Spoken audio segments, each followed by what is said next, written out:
NBA player Jared McCain kumpirmado na kung ano ang eligibility status sa Gilas. Makakalaro ba sa ating national team? Tara, kwentuhan!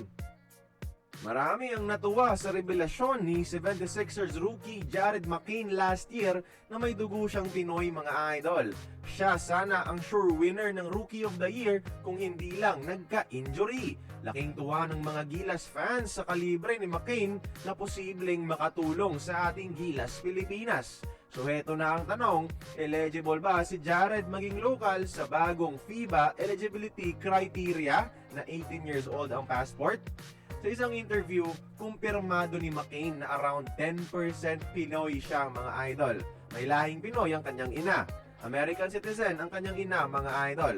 At base sa batas natin, hindi eligible si Jared McCain makakuha ng Filipino citizenship dahil wala siyang Filipino citizen o dual Filipino citizen sa kanyang parents.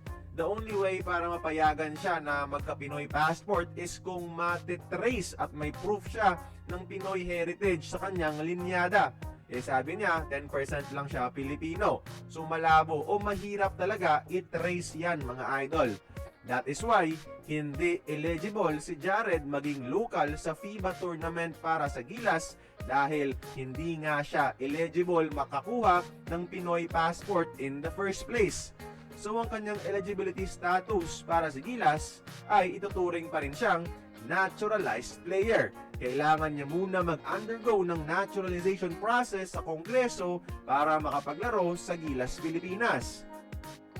Pero dahil na-discuss na rin natin nito lang na si Jalen Green qualified pa rin bilang Gilas local, pwede pa rin i-consider si McCain sa Gilas bilang future naturalized, lalo na't isa siya sa mga best scoring guards, best shooters sa NBA kahit rookie pa lang last year bago ma-injury.